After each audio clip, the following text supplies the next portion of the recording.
Hello, we are going to be visiting Zycranos today. He is a top lane player, assuming. Yes. Okay. We're going to be looking at how to carry solo queue from top in silver elo. So I'm going to get out my epic pen and I'm going to share my screen with you. And we're going to be talking about a couple of your habits really quickly. Get another sticky note, not two of them. And I should probably cover up all these other important sticky notes. Where's Discord? Would it be useful to you to get a little bit of background on Zycranos? I'm going to do that right now. Okay. Okay, Zycranos. How old are you? 23. Not doing. Why can I not type on this note? I can type on that note. Odd. What's your first name? Nick? Nick. Hi, Nick. Nice to meet you. You're 23 years old. Did you go to college? I'm still going on and off. You are currently in college. How many years are you in college? Probably a total of about 2.5 now. That's been on and off over the last 4, 5. What's your major? Computer science. Computer science major. You know how you already know how algorithms work? Yeah, to an extent. Okay. Basic. That's I haven't gotten anywhere complicated yet. really useful. Okay, would you consider yourself more aggressive than that or more passive than that? This is a self-diagnosis, so say whatever you would Passive. like. That is an issue. He doesn't like my answer. Well, I'm curious because I think his answers are more important because you're asking about him. But I have been spectating a lot of his games with him lately since this is a project we're working on together, him climbing. So I don't know if you want my opinions or if you just want his. What your opinions are, frankly, aren't really relevant because That's fine. the fact that he self-diagnoses himself as passive indicates how he thinks about how he thinks, which kind of puts him in his own loop of, oh, could I, like, if he's aware that he could be doing a lot more in a game, and that's why he's chosen to give that response. And that says a lot about his character. Now I'm going to need you to say a tongue twister for me. I will pick one out for you. Okay. This is interesting. I'm...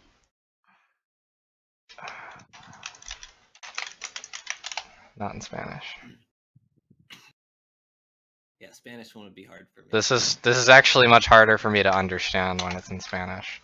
Okay, so just say that loudly and clearly. Okay, one sec, let me... It's in the... full screen, okay. Peter Piper picked a peck of pickled peppers. Peck of pickled peppers Peter Piper picked. If Peter Piper picked a peck of pickled peppers, where's the peck of pickled peppers Peter Piper?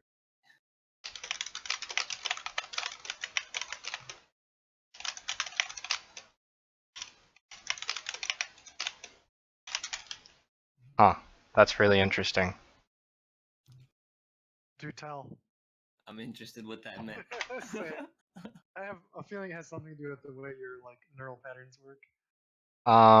So yeah, I mean, like, my girlfriend could talk about this, or well, yeah, Marianne could talk about this for a long time. This is really basic level of what she knows, but she studies neuroscience. And I like to think about what patterns people tend to use outside or in their normal life and how they think, because those things generally show up in their gameplay. If you make errors or are more aware of your own errors in life, you tend to impose them into your gameplay. So you chose an even tempo and you followed the natural inflections. Those were the most important things that I picked up. What I also picked up is that you said it a lot slower than a tongue twister would normally be said. And that could mean two things. One, you were uncomfortable at the request, or two, you were uncomfortable going faster because you were afraid to make a mistake, which could possibly mean and have a lot of correlation with you could diagnosing yourself as passive because you're afraid to make an error when you're given the opportunity to make a play. There's a very accurate diagnosis needed from a tongue twister. I'm very impressed. Dr. Sly Fox. And you know, like this took me a long time to figure out. But now it's usually accurate. You have recorded games, correct? Yes. Okay, because I can't just like I have pull them out. downloaded some, like from the match history. I don't. They all save to a folder, right? I believe so. Okay, I find that Yeah, folder. it should be in documents. Documents, League of Legends replays, I believe, or documents replays. Yeah, I'm gonna need a raffle file, and I would prefer you to pick a game where you specifically feel like you could have done a lot more. Okay. I have quite a few of those. Let me find a specific. You know, I don't want a game that's like a 20-minute stomp on either side. Not that that happens a whole lot in Silver. No, Anyway. that's specifically what we've been working on is, like, we both understand that sometimes you'll get good teammates and that makes the game really, really easy. But we're specifically focusing on games where he wins lane, or at least is able to scale, and his teammates are not particularly good, but he has a chance to win the game, but we're not able to win it, like, based off of our own pressure. I understand. Okay. Quick question. I have all my files here in front of me, but I can't open them normally, so I can't tell which one's which. Is there a way to like quickly open them so I can glance at which? You can drag them on top of the League client, but it's gonna load for a second. Those are current patch files, correct? You want to make sure that you're using current patch files. Otherwise, you have to use a whole different method of opening the raffle file. They are not, I guess, because I can't drag them onto the League. Are they? They are .rofl, correct? Correct. I could share screen really quick back. Yeah, share screen. Go ahead. Yeah, I have these. It'd be one of. Jesus. I downloaded a few of them. Okay, that was Wednesday. So that was Wednesday at night. So that was right after the patch. That was the day of the patch. Correct? So all of those. The 6th in at any time after like 3 a.m. Or something like that. So dragging it on this isn't working. Interesting. How about you take a couple of those and you send them to me in an email? Okay. And we're gonna open up a couple of them. We can go through these really quick.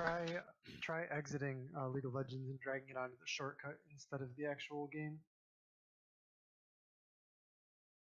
Try that as well. Leave this at Brad's projects. Would have been my suggestion. It's easier that way. You think drag it onto the shortcut there? Yeah, that's how I've seen it done in the past. I don't know if this will work properly or not. Oh, Armin trying. Hey. Oh, it worked. Good job, Dduukkhhaa. Thank you. Log back. At least allegedly it worked. But you dragged it on the client, it just opened the client for you? Yeah, I don't know if it's actually loading the No, that's not loading the replay, it's just opening the client, from what I understand. Okay, I'll just send you the... You can also match up the times with the one that's in your actual history, you know what I mean? Because I think it shows the time and date that it was played, doesn't it? Shows the time and date it was saved. Oh. Yeah, it shows the time and date that I saved it. So if you go into profile. Yeah, I'd be looking at 6 days ago. At night. I see a bunch of Darius games. I see Darius games, I see Aurelia game, and I see Teemo game. On the 6th? 6 days ago. Or no, that was 5. Oh, 6th is 5 days ago. I see Darius games and Aurelia games. And a Kali game. Several more Aurelia games. I don't think it'd be any of these because I have those downloaded. So that was. Or if you have a recent game in your match history and you just want to download that and send me that one, that's also gonna work. But in the meantime, while you figure that out, I'm just gonna look at your PGG really quick. Any questions?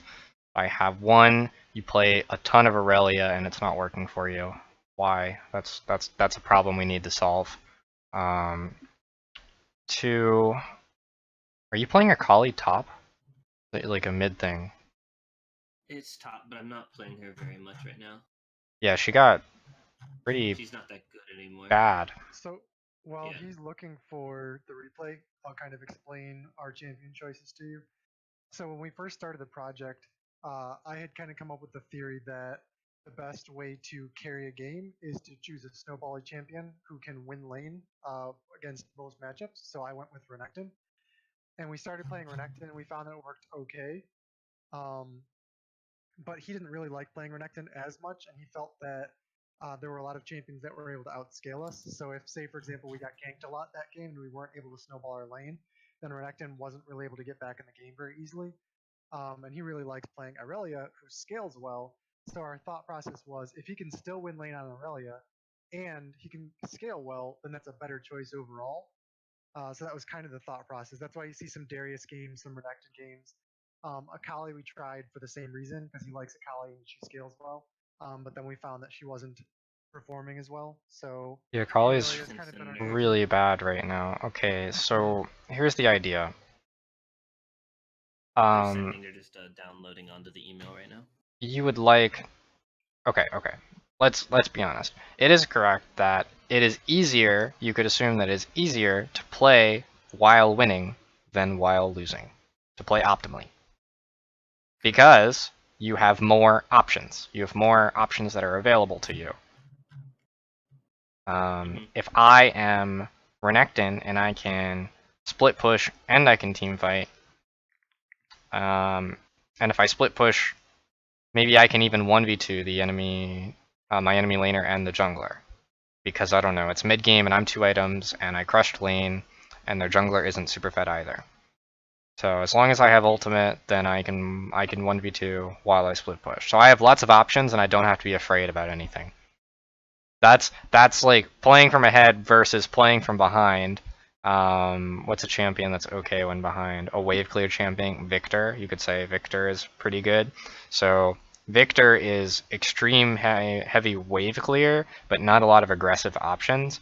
But you can prevent the enemy team from getting towers, and you have decent AoE like zone control with your W.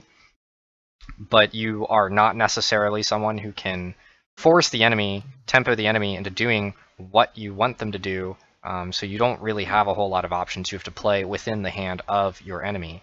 Therefore, usually people prefer to play while ahead because they enjoy as well as find it easier to have several options rather than one option. Sent the email, by the way. Oh, that is not that. There we go. So, I had an exact game I wanted to show you, and it was an Irelia game. I believe it was one of the ones on the 6th. If you want to, you can just delete all the replays in that folder and then re-download this one. I think hopefully it'll let you, but it might not. Maybe. all right. Yeah. I'm not actually sure if it'll let you re-download it though, so it might be a bad idea. Can't really trust Riot's client. Anyway, so let me actually open the client. Just so I can get a look at things that you've played versus things that I think are currently strong in top lane, especially in solo queue.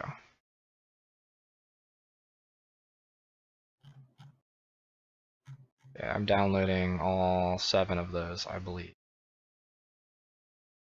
My league client should be launching, but I believe computer's not performing super 100%.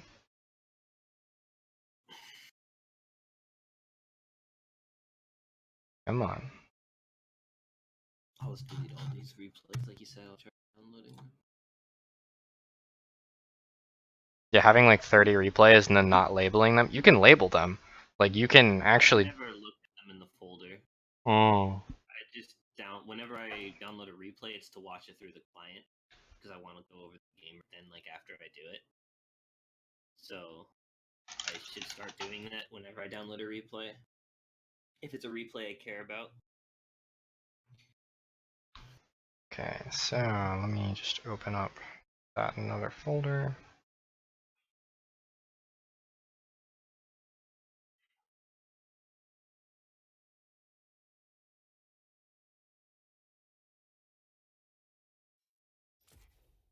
I have no idea what that was about.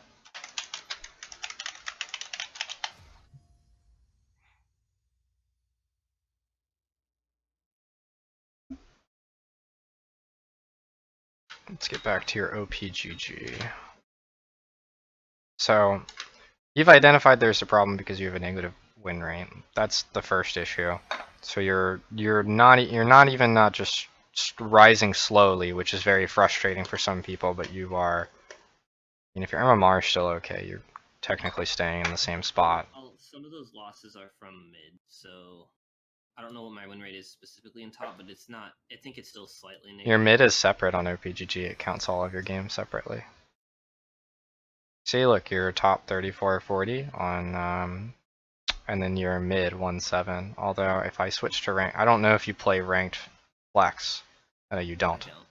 Okay, that makes it easier because that would confuse me. I would also confuse OPGG.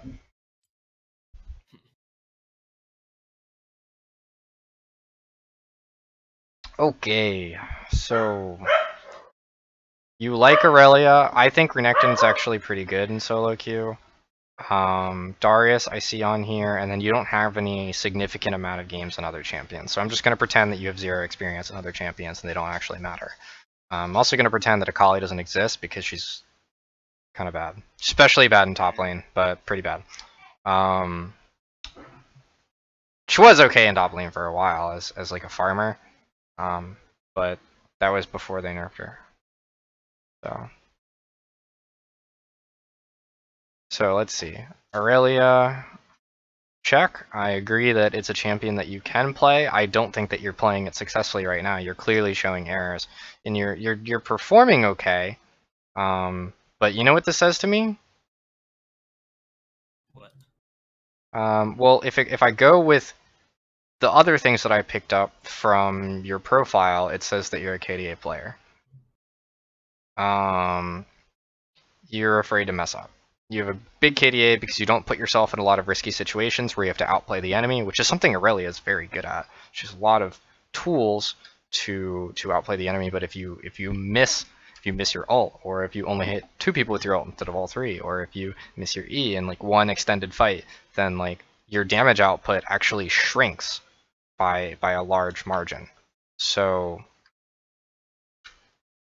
that's what makes Aurelia more difficult, and it's not something that actually most people would recommend someone of your caliber as a player to play. Well, I want to give some context to that real quick. He's currently ranked, what, Silver 2 or Silver 3? Silver 2. But what season were you Diamond 1? Like 6. 2 or 3 seasons ago? Season 6, okay. So he's been a high elo player, and I've seen him beat like other high elo players in lane. So while Silver 2 may be accurate right now, I honestly can't tell because I think the ranking system's a little bit weird right now. Okay, so let me be completely and bluntly honest. So being silver means that you lack very, very important aspects to winning games. Mm-hmm. And you probably are lacking the aspect of just mechanically dominating on people. Even if you get good KDAs, there's so much more that you should probably be doing at this point. I think it would be so much easier to wait until you see the replay to decide, because I think that like the average silver player is going to play very differently than Zycranos. So obviously, if he's not able to carry, he's making mistakes somewhere, and I'm not able to identify where because I couldn't help him. Let me be more clear. The average silver player is missing several things. I never said which things they were missing. So yes, people play differently, people think differently. Everybody's going to have some A to B mapped style. Like if you say a word Zycranos is going to think of something that's relevant to that word, that's relevant to the history of literally his thought process, which is a very long sequence of variables. So the way that someone reacts to stimuli is very strange and odd.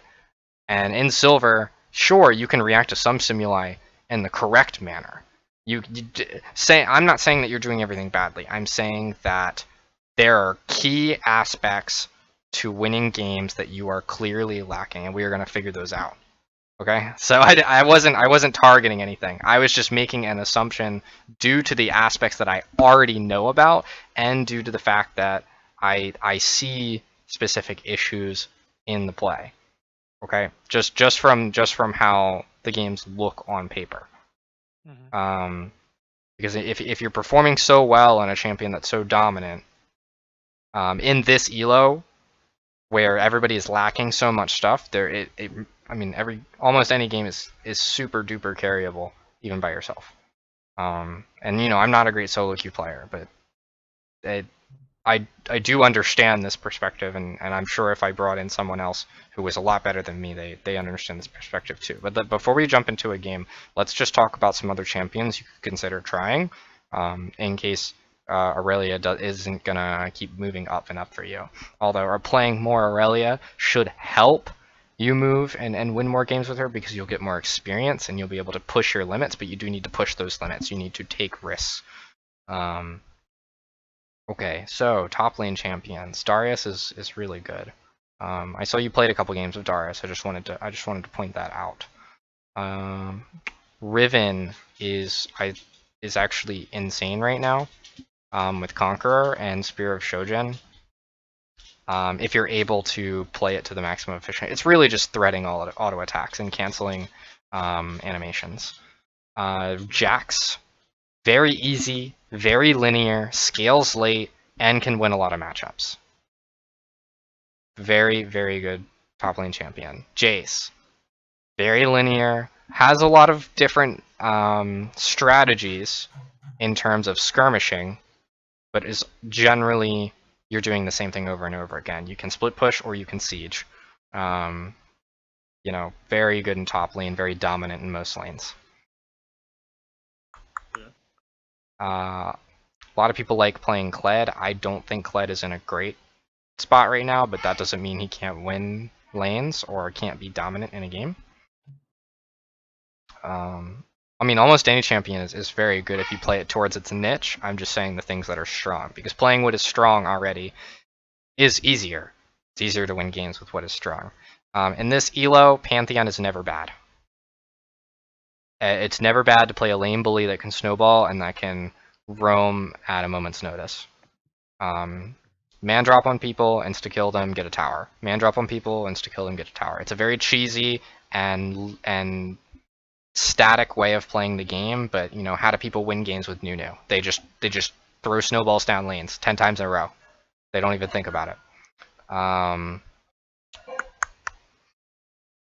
And this is all assuming you want to play bruisers and carries, which is also what's strong right now. And then Yorick. Yorick's actually pretty nasty.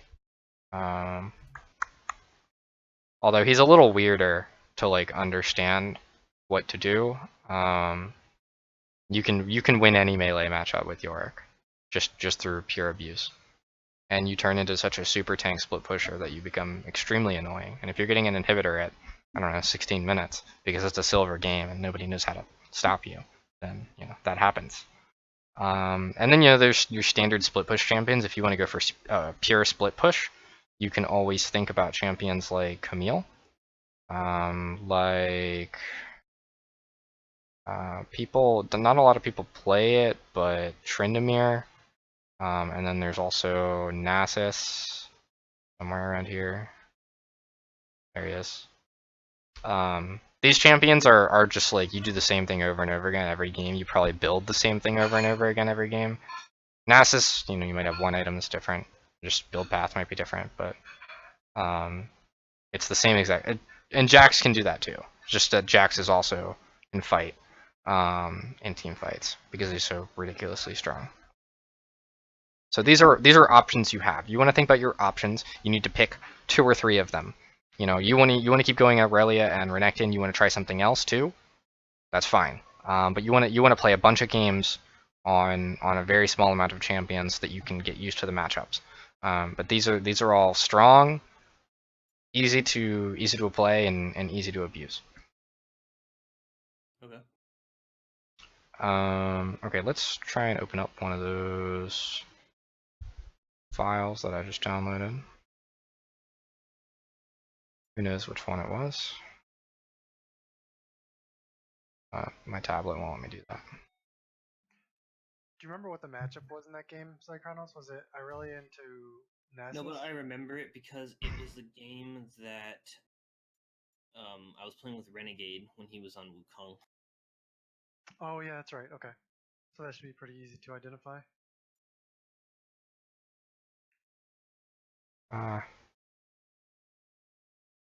Gonna let me do this? You'll know it's the replay we're looking for, Slyfox, if the jungler on our team is a Wukong named Jelly Goddess.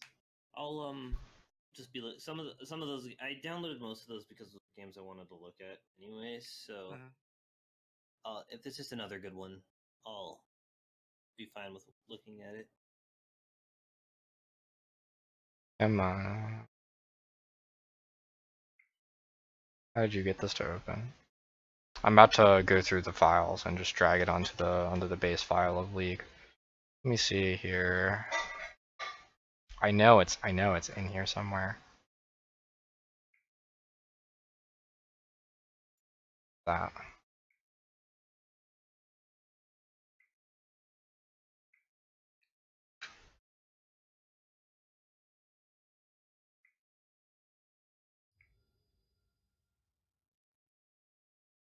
Bug splat. Oh man, these did the patch come out on Wednesday or Thursday? Wednesday morning. Why am I bug splatting? How about that one? And that one? I'm bug splatting all of these, probably.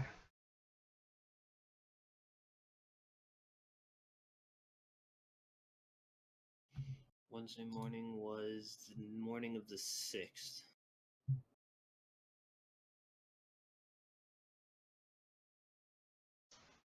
Maybe just this one. Oh, no, that was not it. I was in the right spot.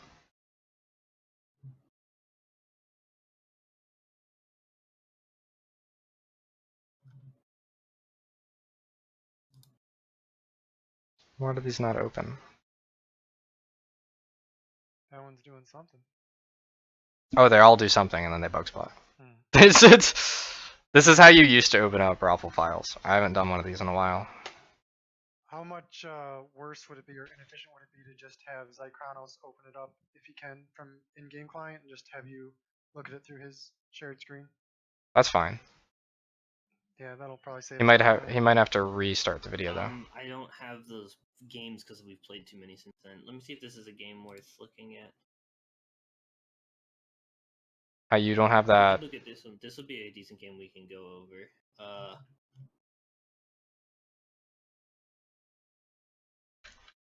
You Riot for always changing the way that you open up raffle files. I could like open this game. This wouldn't be the worst one. For some reason, oh, there you go. You're not sharing screen anymore, Zycranos? Oh. I'm not launching it yet. I'm just trying to see if I can get this one to run the same way he's been trying. Cause I just did it with a newer one. So let me see if this.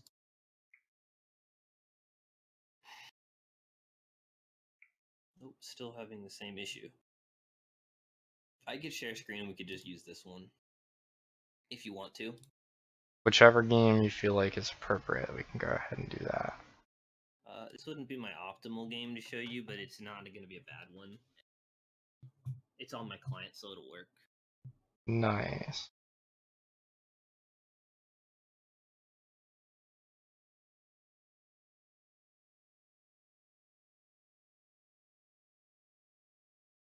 Hmm.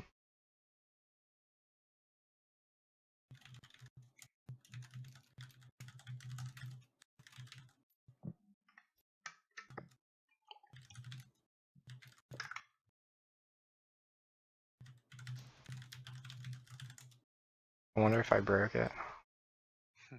Hopefully. I'm gonna launch my League client later. It's gonna be super wrecked. Because I am just like sticking these files in whichever launcher I find. Because if you try to stick it in the actual League launcher, it'll just launch the League launcher. But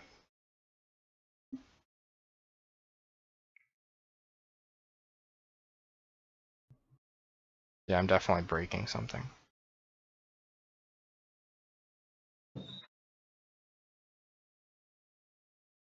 Okay, we can go over this game.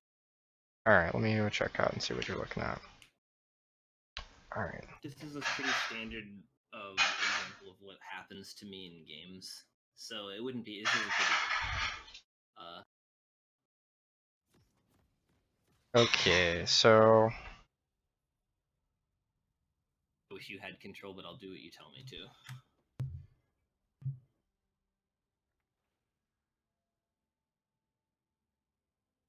I wish Discord didn't get in front of the, looks like a Singed and a Master Yi jungle. Okay, Singed, Master Yi, Yasuo, Ezreal, and Sona. You have Thresh, Misfortune, Silas, Rammus, and you are Aurelia. This looks like a super easy Aurelia game.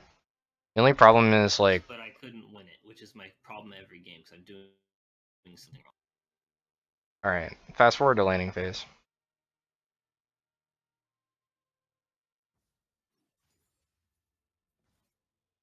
You didn't contest him push? Go back. I want to see every second of what you do. Also make sure that the camera isn't manual. I want to see the camera on your character. Yeah.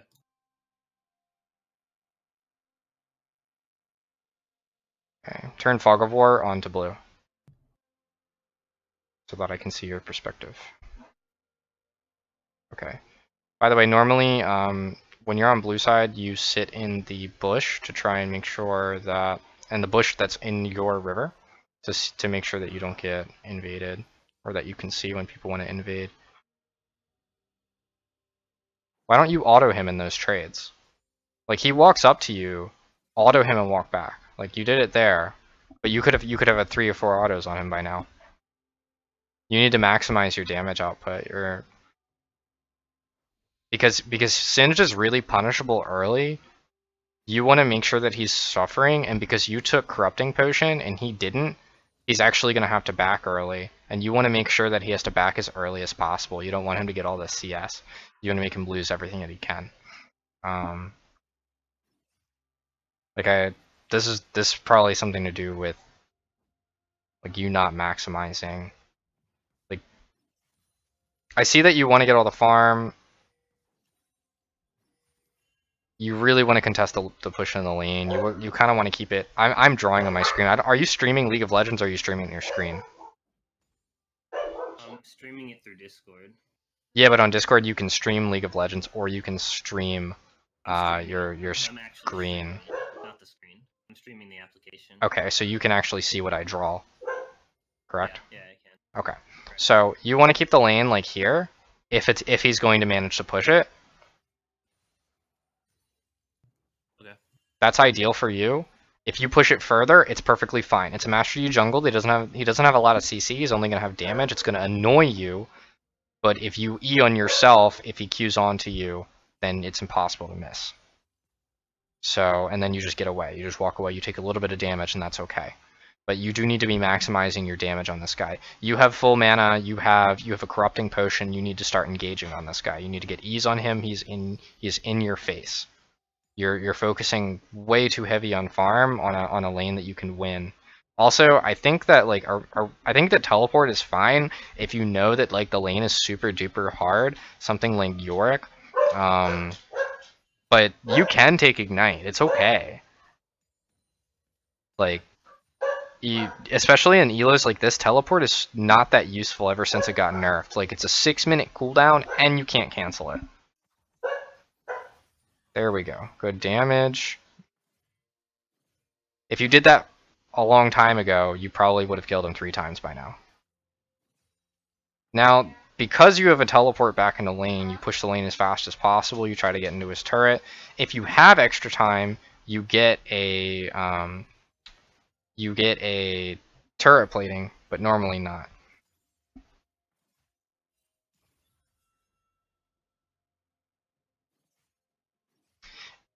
If you want your wave to crash into his tower as more minions, you usually kill the backline first, just because they do more damage, and that'll give you more time to get turret plating. Assuming that, I'm just noting that. I know that you can't really push that fast at this moment, so it's fine the way you did it right there, but that's an important note to have. What are you? Oh, I think I got a text there or something, probably. Okay, focus on the game. That's another thing you need to do. So, you play League of Legends how often? Starting it. Well, I used to play really often. Then I took. No, right now. Every day. Every day. Okay. So, what's your exact routine when you play League of Legends? Like, what do I play? I get on, and I normally with Dduukkhhaa, and we play some ranked games out.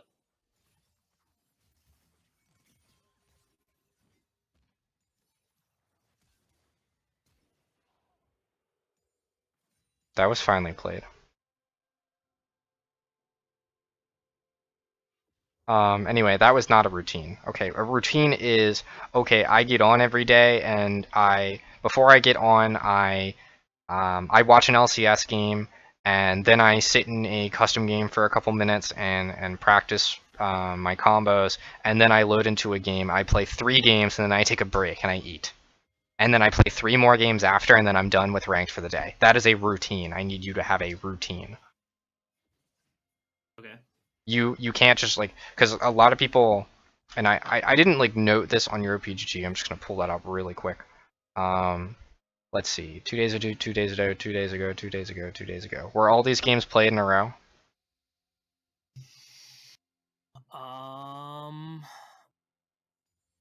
Most likely. Yes. Probably a couple. 1, 2, 3, 4, 5, There might 6, have been, 7. a small break in between a couple of them. I probably played about 3 to 4 of them. Took a break and then came back later than in the night. I don't think I'd play 7 games at once. I would hope not. I really would hope not.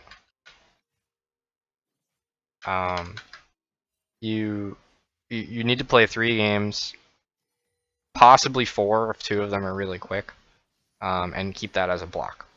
You shouldn't, and if you're really tryharding, because that's your goal. If your goal is to rise in rank, then you stay in the game. Like, you can watch replays or something while you take a break, you eat, you rest, and then you get back in. And you do these 2 blocks with a small break in between 30 minutes and an hour. And if you do 2 double blocks a day, 5 days a week, I mean, if you were actually performing extremely well, you could get diamond in a week. But if you perform fine, you can get diamond in 3 weeks. Yeah, when I climbed, I wasn't a top laner when I climbed. I'm a new top laner. This season, I never played top. I was a jungler and I climbed, and it took me about a month.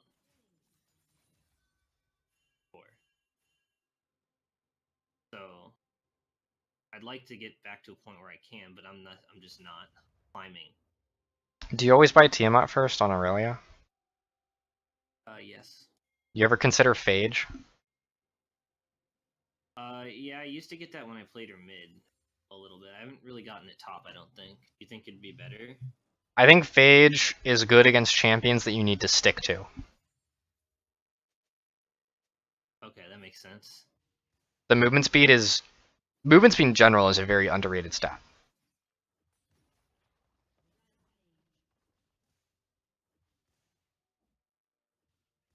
How much gold are you holding? You haven't backed in a long time. Are you backing now? Back right now, yeah. I understand that you really wanted to stay for a second turret plating,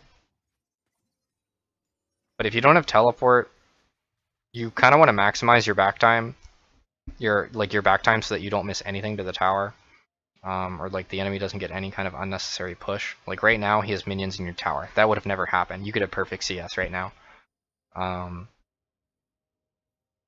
You know, it's okay if you miss a couple CS in this elo. Like you're at 78. You could have, what is that? 111. You could have 111 on that wave, but you know you're gonna miss that wave, so you're gonna be stuck at 78 at 10, which you know is fine, but you want to maximize that. So and especially if you start taking ignite in some matchups, like I said, just think about it. It doesn't have to be every matchup. But it can make it a lot easier for you to win the lane and continue winning the lane, instead of like a lot of people get stuck in this mindset like, oh, I don't have to back here, I can just like stay in lane and farm and farm and farm. But eventually that means like the enemy will probably out resource you. They will, you know, you're gonna run out of mana, you're gonna run out of trading tools, and you can't all in because maybe you don't have an ult, and then you have to back eventually. You have to back, and then you're gonna lose a big wave. You're gonna lose experience, you're gonna lose gold. It's inefficient. And if you're not getting the push in those waves, it's also inefficient. Because with you getting the push right now, because you just backed and you're able to one-shot him, because even if you don't kill him there, he leaves. And then you push, and because he has ignite, you punish him and you take more turret plating. 2 turret plating is already worth more than a kill. Actually, 1 turret plating is almost worth as much as the Singed right now because he's died so many times. So, you know, like you could actually be a lot more ahead right now. You just need to maximize that.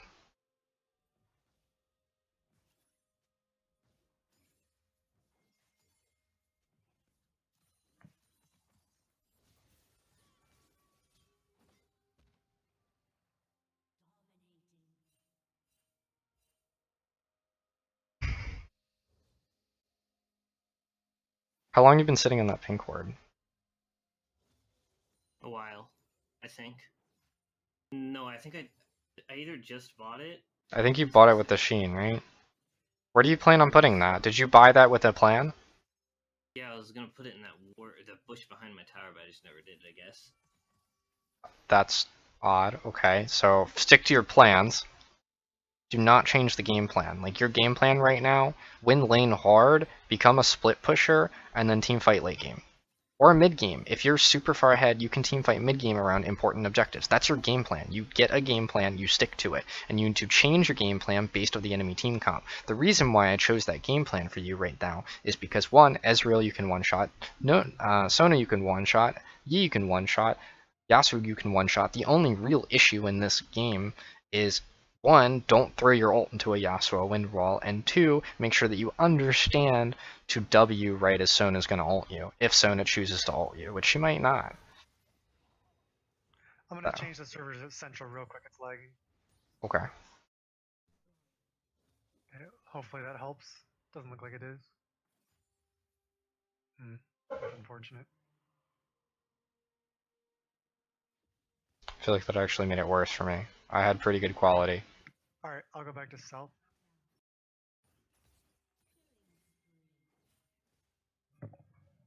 I have no idea. Do me a favor and restart that stream. I'm gonna restart my stream on the Discord as well. Okay.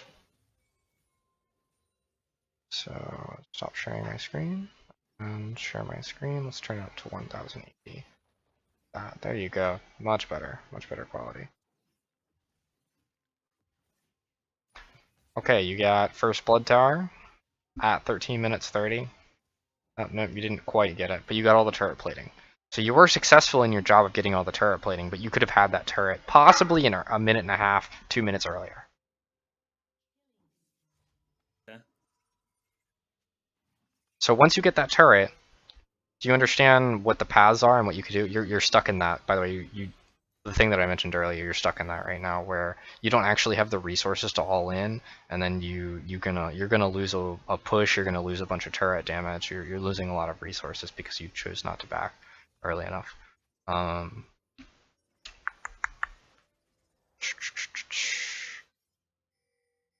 Had you got the tower, it was probably worth. You could have just walked in the river and backed, and if you lost a couple minions and some turret damage, it was fine. But what's your next move? What do you think your next move is? Split top. I get that turret. No. After the turret. Probably split bot should be what I do. Get that turret if I can get it down there. I don't see why you split bot. Okay. So you push top. You push top in really far, and then you rotate to another part of the map. Yeah. Now, usually mid turret's still going to be up at this point, so you can usually dive the mid laner. And you have the option of, once pushing top, you go ahead and you get Rift Herald. Your team's already gotten the Rift Herald. You push top, and you can do one of two things. One, because you're so strong, you can actually go for tier 2 tower. Or two, when top is extremely pushed, and someone's going to take care of it that's probably not singed, then you're going to move to another part of the map, and you're going to force on the other part of the map. So every time your ult is up, you leave that lane. Unless you're planning on split pushing this tower. If you do get this tower here with Rift Herald, then you can push in that lane even further, and you can force mid tower tier 2, unless they get that now. So this game is a stomp. You don't actually have that much work to do. But I managed to lose this. You managed to lose. How does this game lost? Because of the E, and I can't ever seem to figure out what I'm doing to make that happen, because I'm so far ahead. Get inhibitor tower at 16 minutes, you lose the game. I know, impressive, right? Silver.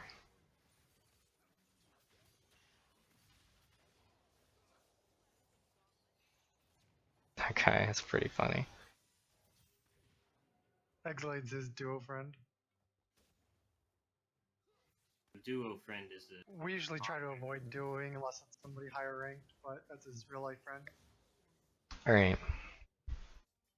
So pro tip, if your teammate's dying, and they're probably going to die anyway, just ignore them and don't help them. You see that in pro play all the time. Like, a team makes a macro mistake, and they sacrifice one person, and everybody else dies.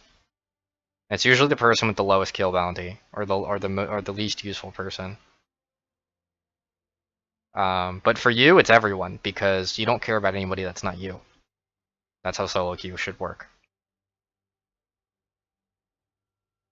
So anyway. Yeah, we kind of talked about that. Like, that was our thought process going into this whole experiment. I was recommending, like, mostly split pushing, because it avoids the team and the whole ARAM thing. But the problem is, like, a lot of the times we'll get, say, for example, we go into a Nasus, we'll destroy him in lane, but by the time he gets a couple of items, we can no longer split into him. So we basically have no other choice but to play with the team and try to team fight. So it becomes really team reliant, and it's very difficult to win if your team's not playing at least as well as the other team. Depends on the matchup. Yeah. Bad ult.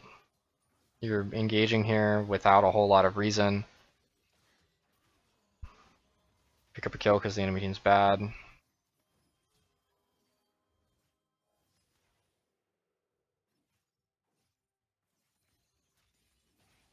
You can be more patient than that. When you miss your ult there, they open up a big opportunity, and you lose your flash for that. Don't let your enemy team have opportunities. You can have patience. You need to be able to make decisions when they need to be made.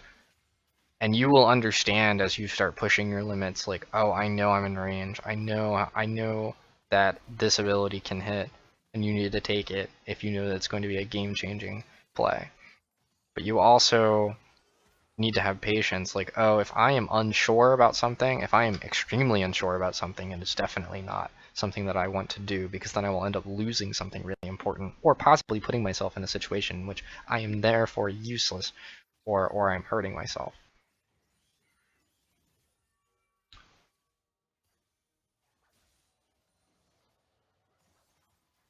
So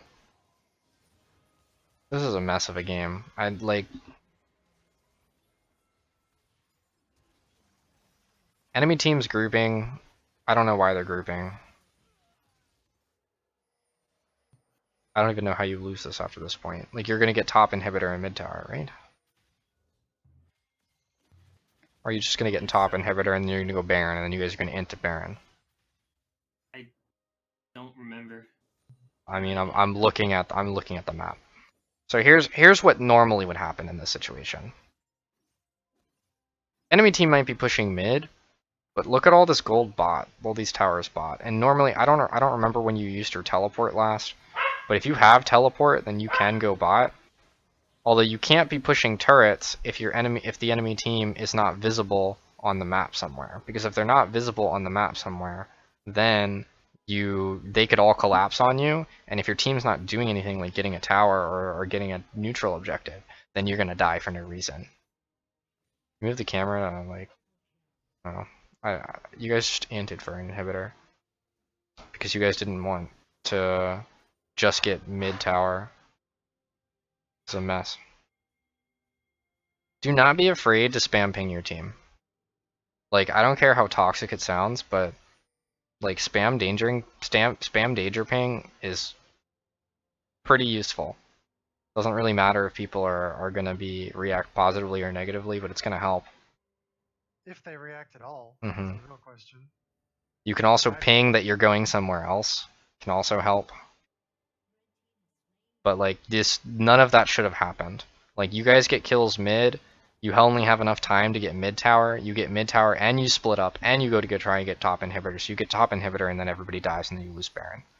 That's the only tool that the enemy can use to win the game. Now Singe can split in a side lane, he might not die, and then he has Baron minions. Now Yasuo can split in a side lane, he has Baron minions. He's pretty hard to kill as well. Then they have three other people that can stick together and they have Baron minions. Just pull 1-3-1 and then pretty hard for them to lose.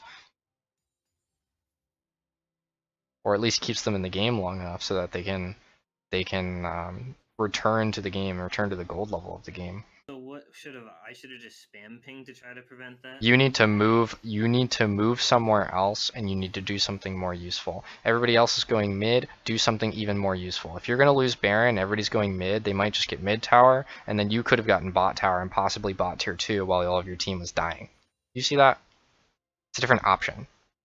It's possible that your team might listen to you and you'll get bot tower and you spam ping them and they get mid tower and then everybody leaves and then no one dies. This is what loses the game, I remember. This fight right here.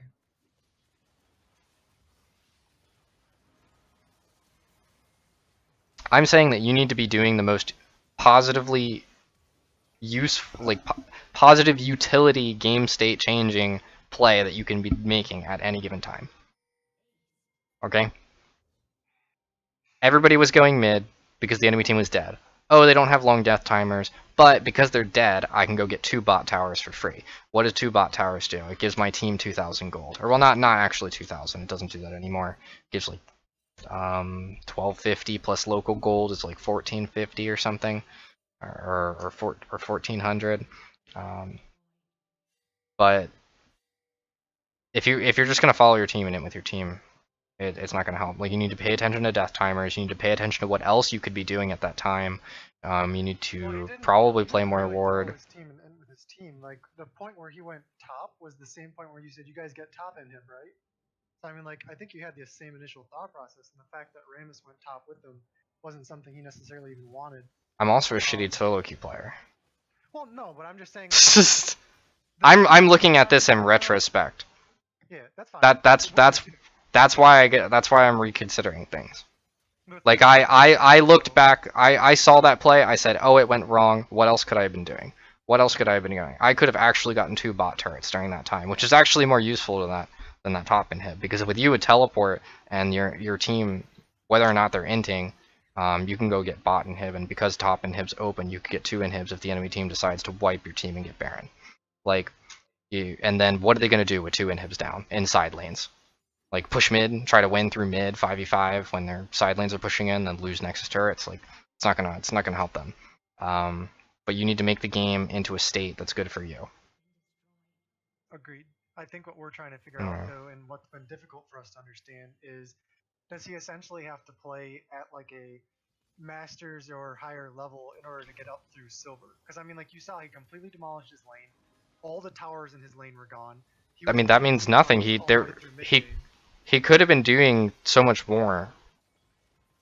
Like I just Consistency went through games. like 4 plays that he could have done so much more.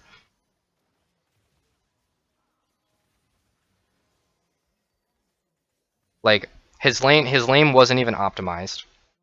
So he could have came out of lane with 500, 600 more gold. Is that really gonna make me lose a game though when I'm that far ahead of everyone because I beat my laner into the ground? 600 gold ahead? The game is I'm trying to get through a game as a whole. I am pointing out several different things, and they're all things that can be optimized. And what you're changing in my words is that I'm saying that all of these things contributed to the loss, and you're saying just one of these things caused the loss. That is not what I'm saying. I'm saying all of these things contribute to the loss because you are not maximizing your output. Is every game going to be super awesome, winnable? I don't know. But could you be doing more? Yeah. You could do a lot more in the mid game. That last play, like you could have gotten 2 turrets there. I understand. I understand it. It looks really horrible that you can get such a lead and you feel so strong and then you aren't able to do something. I mean, that last 2 fights there, you weren't able to do anything, but the one fight you did put yourself in without ult, and then following people who were also low on resources, when you actually at the time could have been doing something else. And remember, mistakes in the early game don't actually mean as much as they do in the late game, because over time it's just like, think of, do you do math at all? You do computer science, like n over n plus 1, the series. Eventually the series just ends up being 1. And the 1 is really, like, think of it as the 1 is the end game. Every single person in the game has 6 items. But in the early game, someone can have 1 more item, 10 minutes, or well, not 10, but like 15 minutes ahead. Someone has 2 items, some person only has like 1 item and maybe a component to another item. That's an essentially large lead. But in the end game, they're all going to reach the same place. And the later the game it goes, the neutral objectives as well as big fights actually mean more, because then you count in bounties, then you count in map pressure. Turrets are much more easy to take down. Baron is actually worth 1,500 gold on top of this really crazy buff. There's a whole lot to look at, and that's why games feel so complicated and they feel so difficult and they're so frustrating. I guess I didn't want to try to put words in your mouth, and I wasn't saying that anything you were saying was wrong.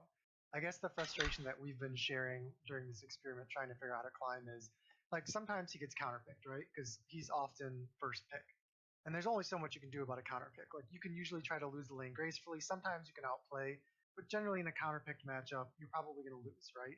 So if he's that far ahead in lane and he's, winning team fights in the mid game and taking towers and stuff like that, if he has to play it like maximally perfect in order to win that game in silver, what happens if he gets counterpicked and he loses lane?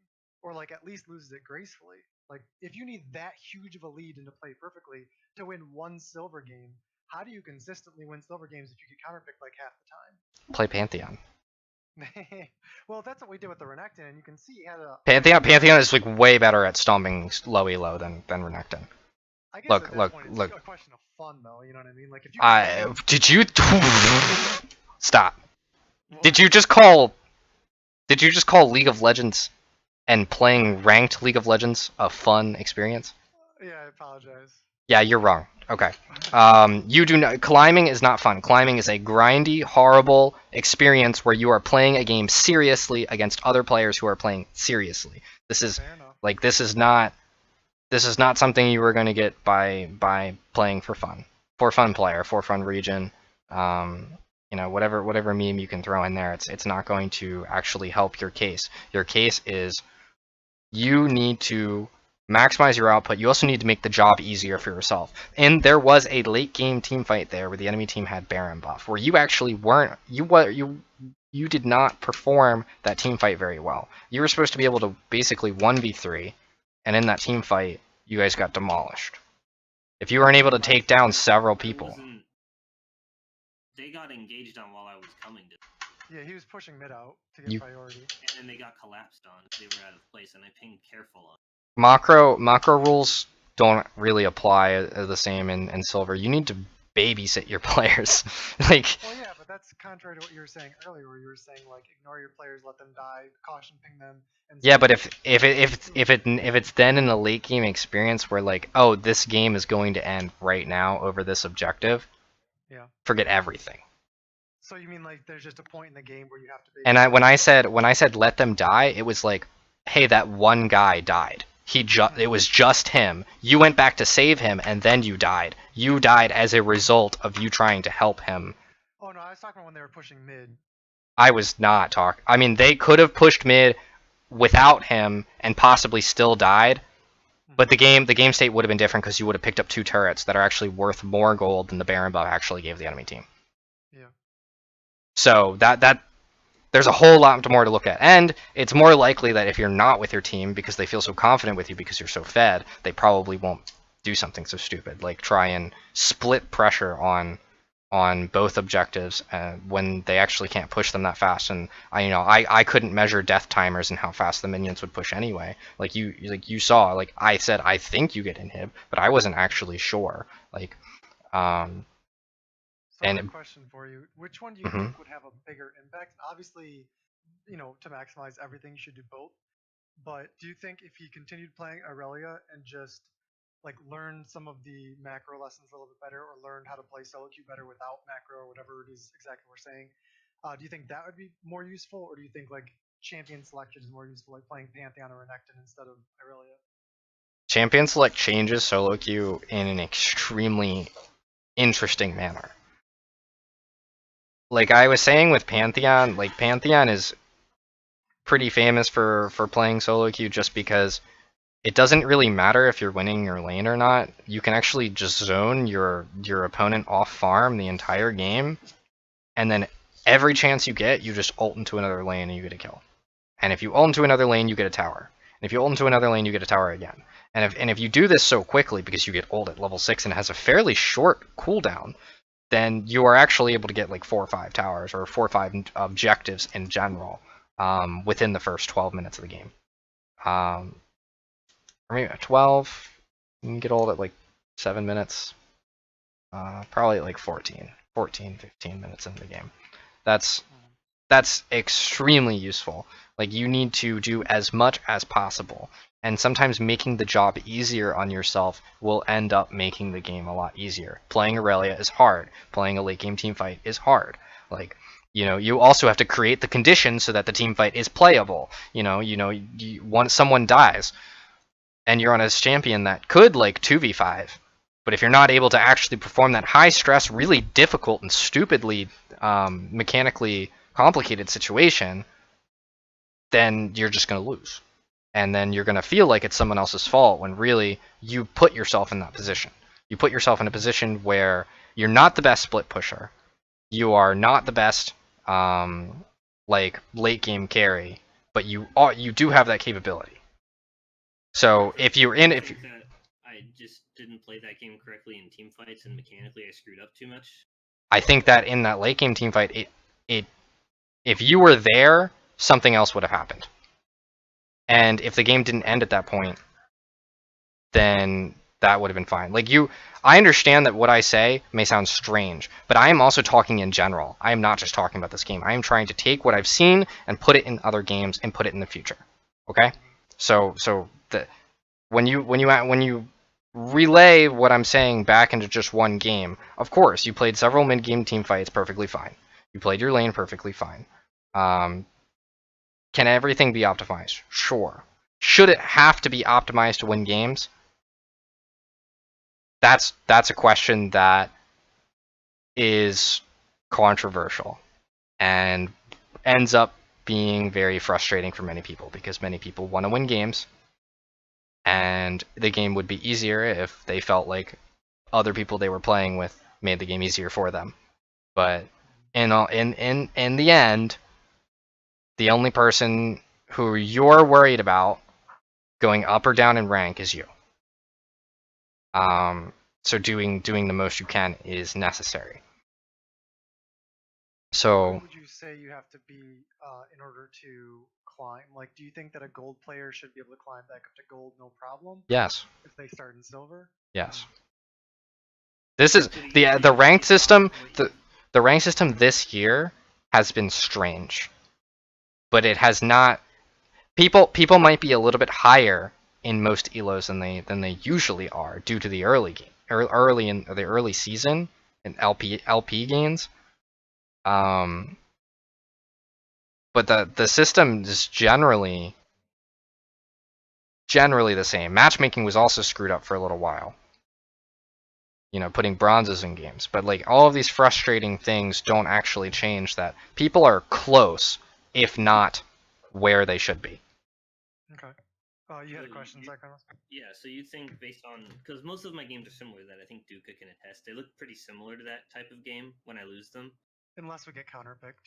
Yeah, Mhm. Or like, ganked, like, repeatedly. so, yeah, And but the majority. And I find this. Can I want to use an example to show how some of the things that I said you may be misunderstanding. So when I said it, okay, so if you make a move in chess, someone responds to you in a very specific way. They think about it. They see specific things. They have a specific strategy. They choose that move.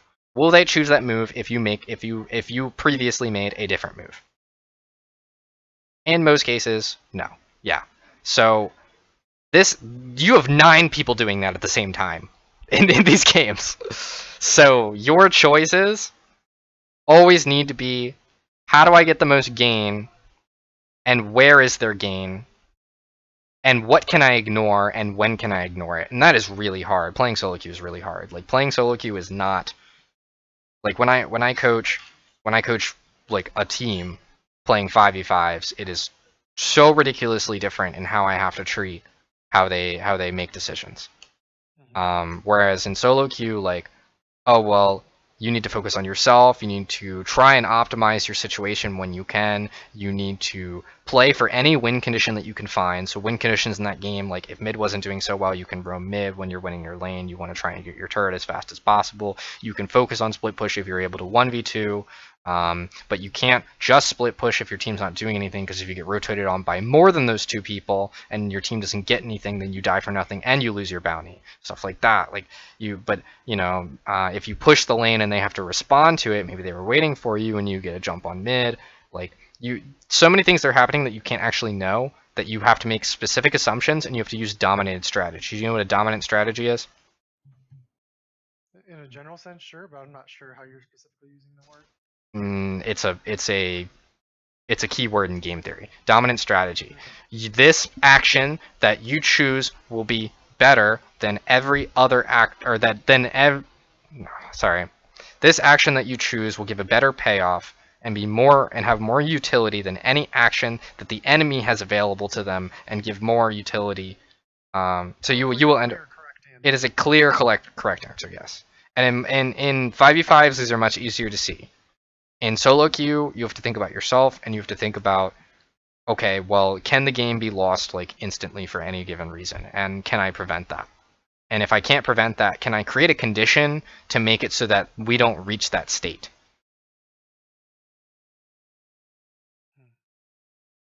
So, something I was curious about is, I know you've only seen one game, and it's kind of hard to tell off of that, but what rank would you currently put him at? Like, would you put him at silver 2?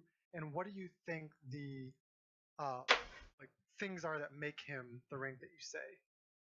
I mean, your laning is like gold. Your laning was good. It just needs to be like optimized a little bit. So it's definitely gold. Gold is good. So can you clarify that a little bit? Gold lane. Okay, for one tricks, and even in platinum, mechanics are actually much better than most people would think about. At least in NA. You go to some regions, like, I mean, in Brazil, like the mechanics are actually very good in platinum and above. But if you go to another region, like it might be a little bit different.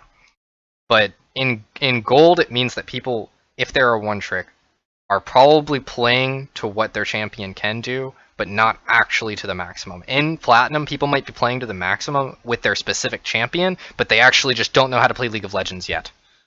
Like, they know how to play Kindred, but they don't know how to play League of Legends. Right. Or so you definitely know how to play the lane. You can play Aurelia. Because I've gone against multiple plat and diamond people, and I've beaten. I don't win all the time, but I beat them in lane. So Rank encompasses so many different things. Yeah, I think what he's saying is that you're as good as those players in lane, but what makes them a higher rank is out of lane. yeah, no, I was just referring to the lane. Oh yeah, yeah. Because I thought he was referring to since they can play their champion at said rank better because they have it optimized. It's like I'm just saying. I mean, against there's people lots who of do that. lots of matchups, lots of stuff. There's so many variables. So there's So I didn't mean to cut you off. and then some people like you also perform on a sine curve. I have a friend who was actually tracking this that everybody performs like better and worse at certain points. And this even can be like a weekly change or a weekly differential. I should actually talk to him again. Where like some weeks you will just perform much better than you normally do. So like your laning might be god tier one week because you're really confident, you're really focused. You know, you got a bunch of sleep. You aren't neglecting like eating or anything else in your life that could be giving you stress. And then one week, you know, I don't know, you broke your toes or something. I don't really know. It's causing you pain, it's giving you stress, and like your play doesn't go significantly down, but it goes down. You know, like things in your life change. Oh no, I have to pay. I got a parking ticket, and now I have to pay it, and that annoyed me, and it's still annoying me because I have less money than I should have, and that's actually affecting my gameplay because it's worrying, and I can't focus 100% of my gameplay. Yeah, that makes sense. These and like this just happens all the time in every player. And I remember my friend was doing it with the Team Liquid players, and he was watching them move up and down through solo queue, not just in like rank or KDA, but like in very specific things that you can pull from Riot API that he found relevant. So you mentioned that you think mechanically he's probably around gold. So let's take that as the standard now. Like he what other performed. areas is he not in gold? Like, what's holding him back from getting into gold? He's worried. He's worried about saving his teammates. I mean, I've only seen one game, so like I've only seen such a small piece of the cookie. I've seen such a small piece of the cookie. I saw you try to save someone when it was clearly unnecessary, and they were probably gonna die anyway. I saw you not move bottom lane when you had several opportunities. I saw you not maximize your lane. That's all the cookie that I saw. That's it. And I did all of those poorly enough to where you think it caused a loss. I'm just verifying. I'm not saying. I think that you have this idea in your head where the weight of your team is relevant to like whether or not you should win, and the weight of your team, or did I say that wrong? Like sometimes your team is going to be really heavy. They're going to do really stupid shit, and you just have to do more and more and more and more and more and more. You know, bot lane's 0-6, you have to be 7-0. Bot lane's 0-10, you got to be 11-0. This is insane. It's stupid. It sounds horrible. It's frustrating. Oh no, it's solo queue. Sure. So trying not to save teammates as much, that's a pretty obvious one that we can work on. There's not a It's lot like yeah, What they're about like moving bottom lane and maximizing lane? What would you like? How could we? like there was a clear point in which you could have moved bottom lane there. Like when everybody went, and I didn't see it immediately because I needed to see forward. I needed to see what happened before I was able to go back and see what needed to be done, because I am also not that great at solo queue. What would we practice though? Like, because obviously that's a situational thing, right? Like that game, he should have moved bottom lane. But No, what that is. support I people think need to that work on? I think that actually could be done in most situations that are similar to that one. That's what I'm asking though. Is like I don't want to focus on that specific game. I want to like extrapolate what we can that applies broadly. So what is the broad support? Maximize objectives taken and map gained.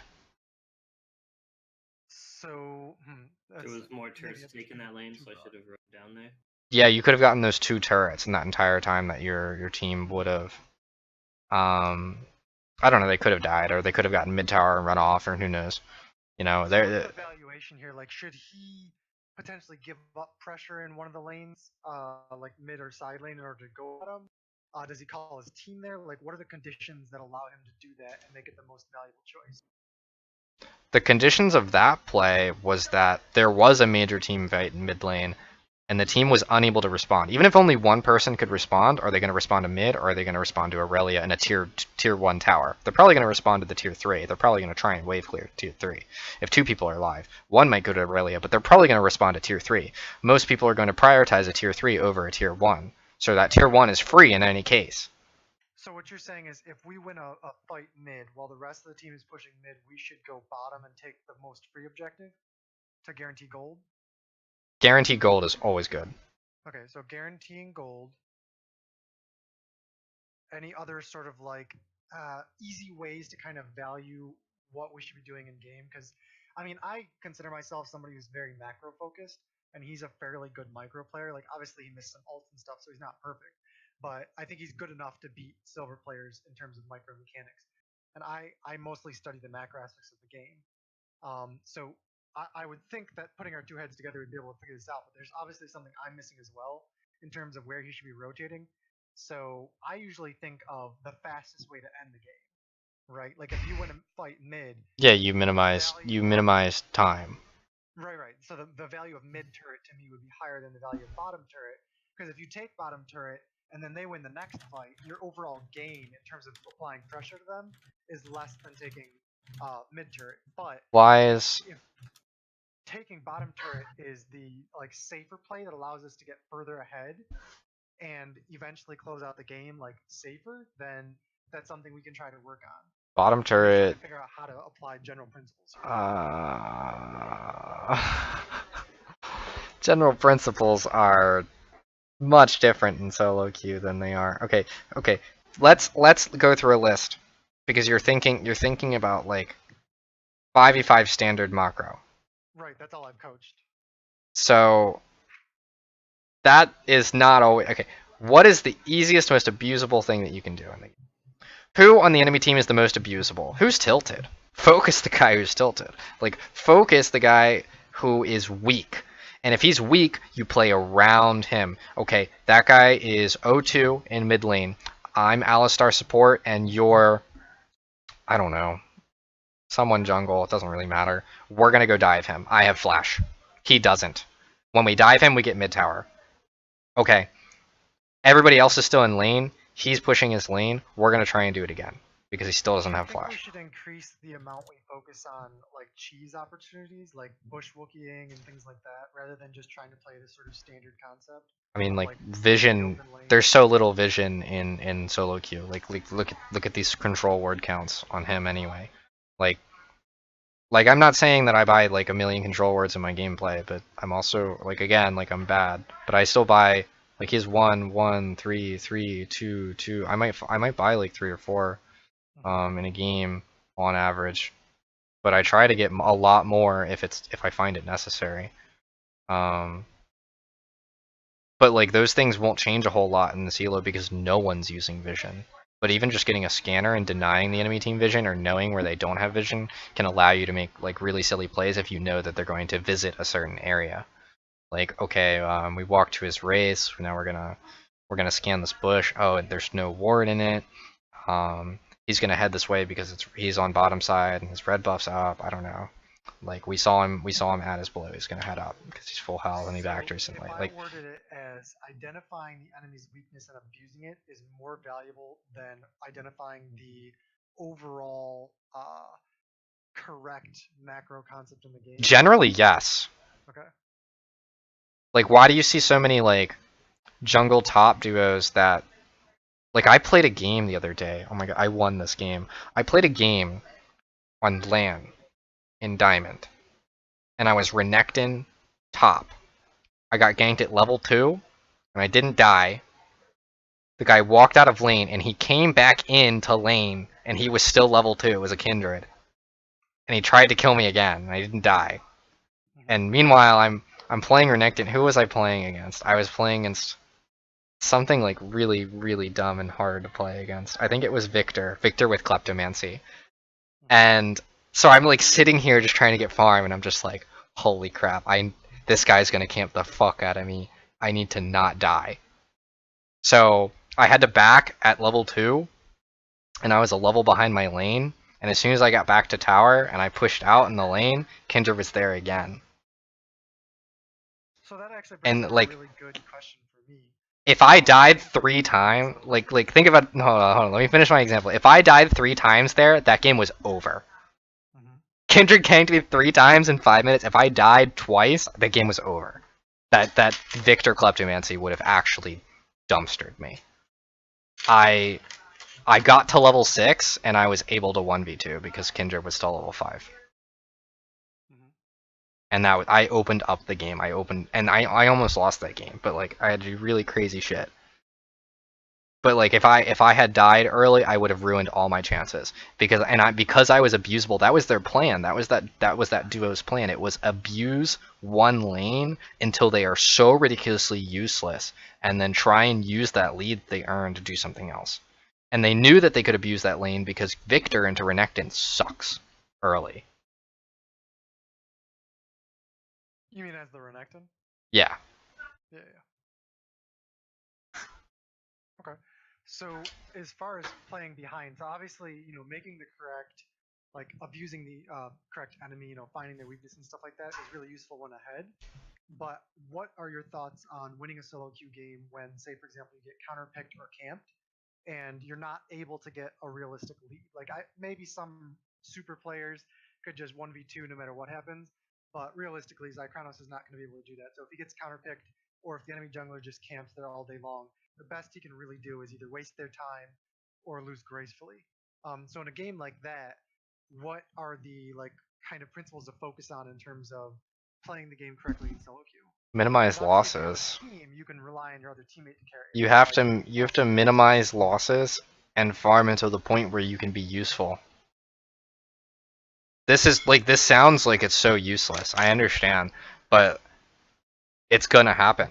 Like I got camped I just gave an example where I got mega camped, but I minimized my losses and then I was still able to be useful in the game, and I still followed the same win conditions that I had before the game even started, before I knew that they were gonna camp me.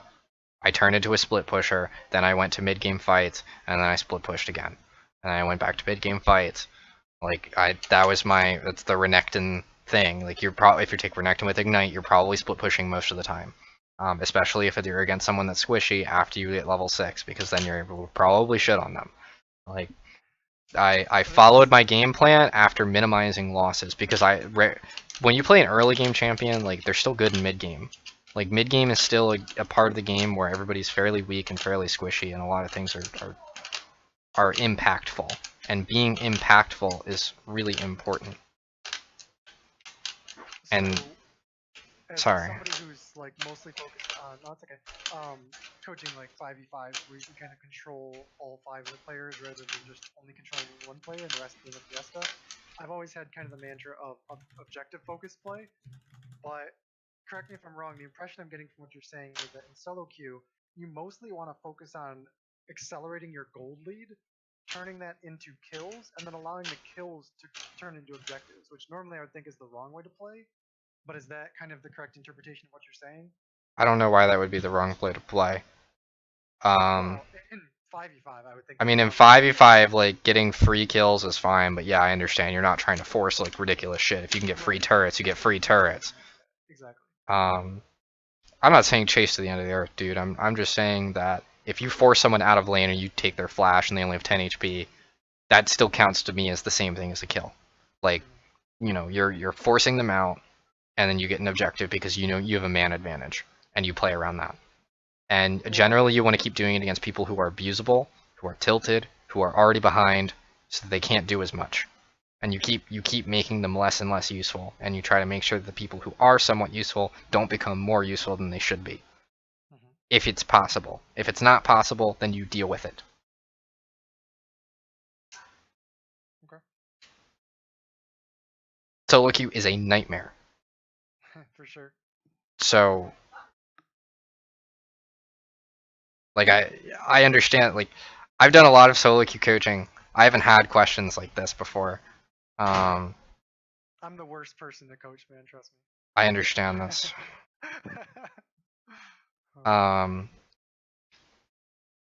Yeah, trying to be someone who's thinking as if the game is going to act like it should in solo queue it's just wrong. You're like, do you know anything about physics? A little bit. Okay, are the laws of physics on an atomic level, on our level, or on a solar system level the same? No. Exactly. So solo queue physics is like the quantum world? Yes. Shit just doesn't make sense. Shit just, I mean, especially in low elo, shit just doesn't make sense at all.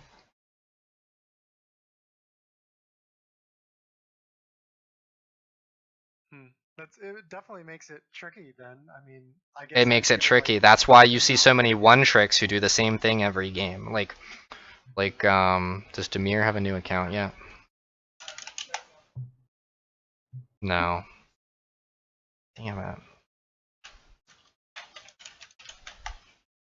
I wish I could give you a really good example. That guy is. I think I know what you're talking about. Like Dom, I Will Dominate was talking about this on Loco Doco's show. He was saying that, you know, coming from 5v5 like in the LCS, what he does now is he basically like does random cheese strats every single game that seem to work 90% of the time. It allows him to climb. Like he was saying, he abuses Jarvan and he like triple buffs people by using like this one cheese strat every single game. I mean, that sounds stupid and boring to me, but I guess if you have to climb, that's what you have to do. You have to perform tasks that seem unreachable, generally. But you do it. Yeah, I want to give you a really good example. How about Downey? I'm gonna pull up an OPG of one of my players. Oh shit, I can't see his recent games because he hasn't played recent games. Who's played recent games? That's not Inting. Kodak, you're Inting. Who changed their name? What the fuck?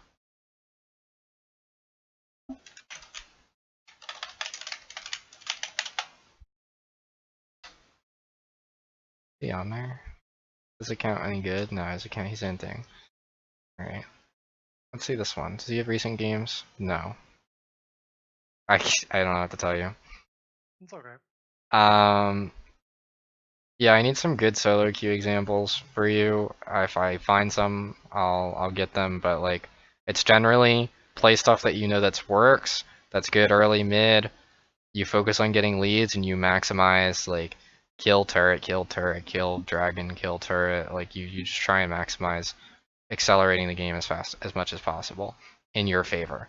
You know, like Andre plays a lot of Lucian. It's really good. Ezreal's a shitty solo queue champion. 100% can confirm. Kai'Sa's not really that great in any elo that's below Diamond 3, so it might be some of those games. Caitlyn's okay as a champion right now. I actually really like Caitlyn. She works, but she's not amazing. I don't know what the fuck this Tristan Acadia is. I should fucking slap him. But like, you know, Sivir and Lucian, he just probably does the same thing every game. He builds the same fucking build every game. You know, on Lucian, he might get Maul Mortis if it's 100% necessary, or he might buy something else. You know, he even plays Sejuani. He's not a jungler, he's an ADZ. Plays Sejuani because he knows it works. He does the same thing every game, probably. But I can tell you what he does. He farms, he gets level 6, he goes bot, and he dies bot. And he dies bot again. And then he dies bot again. And he dies bot again. I don't have to watch his games to know what he does, because it's a really easy strategy to just win games really fast. You know, you're a big tank, get big DPS fed, and that wins all your games. Yeah, it makes sense. I think we're probably getting more into the casual conversation, so I don't know if Yeah. it's gonna be good for That's you. gonna be the end of the video today. Gonna Thank you for watching.